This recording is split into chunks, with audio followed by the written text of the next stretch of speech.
చిలకమ్మ పలుకవే పలుకు, చిలకమ్మ పలుకవే పలుకు. వేద బ్రహ్మం వాక్కు నిత్యమై సత్యమై విశ్వమంతా గూడ మారు మ్రోగేటట్టు చిలకమ్మ పలుకవే పలుకు.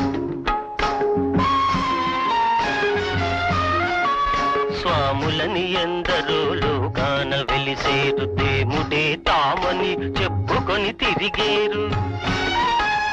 చేతిలో విభూతి ఉంగరాలు తీసేరు, చిటికెలో నా జనుల సేవలందేరు చిలకమ్మ పలుకవే పలుకు. అన్ని రంగాలలో సంఘాలు పుట్టేను, చీటికి మాటికి సమ్మెలే జరిగేను. యజమాని శ్రామికుల ద్వేషాలు ప్రబలేను, దినదినం గల్డంగ బ్రతుకు